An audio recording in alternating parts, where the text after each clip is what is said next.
خدا کی اس زمین پر ماضی سے فائدہ اٹھانے کا صرف ایک ہی طریقہ ہے، اور وہ اس طرح کہ ہم پچھلی غلطیوں کا سکون اور اطمینان سے جائزہ لیں اور اس تجزیے سے جو سبق حاصل ہو اسے پلے باندھ لیں اور غلطیوں کو فراموش کر دیں۔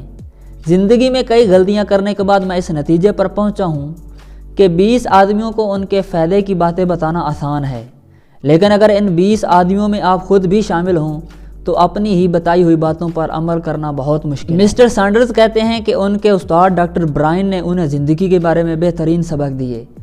وہ بتاتے ہیں کہ میں لڑکا تھا لیکن اس عمر میں بھی غمگین رہتا تھا۔ میں اپنی غلطیوں پر بہت شرمندہ رہتا اور بہت رنج کرتا تھا۔ امتحان دینے کے بعد بھی میں پریشان رہتا کہ کامیاب ہوں گا یا نہیں۔ جو کام کر چکا ہوتا اس کے بارے میں سوچتا رہتا کہ مجھے یہ کام کسی دوسری طرح کرنا چاہیے تھا۔ اگر کوئی بات کرتا تو بعد میں پریشان رہتا کہ مجھے یہ بات نہیں کرنی چاہیے تھی بلکہ کچھ اور کہنا چاہیے تھا۔ ایک روز صبح کو ہم تمام طالب علم لیبارٹری میں گئے، دیکھا کہ ڈاکٹر برینڈ وائن بیٹھے ہیں اور قریب ہی دودھ کی بوتل رکھی ہے۔ ہمیں دودھ کی بوتل کی موجودگی پر بہت حیرت ہوئی کہ لیبارٹری میں دودھ کا کیا کام۔ ڈاکٹر برینڈ وائن سبق پڑھاتے ہوئے اچانک کھڑے ہوئے اور ہاتھ مار کر بوتل نیچے گرا دی اور بلند آواز سے کہا، گرے ہوئے دودھ کے لیے رونا بیکار ہے۔ اس کے بعد انہوں نے ہمیں قریب بلایا اور ٹوٹی ہوئی بوتل دکھا کر کہا، اچھی طرح دیکھو، میں چاہتا ہوں کہ یہ سبق تمہیں ہمیشہ یاد رہے۔ دودھ بہہ چکا ہے، اچھی طرح دیکھو کہ تمام کا تمام دودھ نالی کے راستے بہہ گیا ہے۔ تم کتنی ہی کوشش کرو، افسوس کرو، بال نوچو، مگر آپ دودھ کا ایک قطرہ بھی واپس نہیں لا سکتے۔ ذرا سی احتیاط اور دور اندیشی سے یہ دودھ بچ سکتا تھا، مگر اب کچھ بھی نہیں کیا جا سکتا، مجبوری ہے۔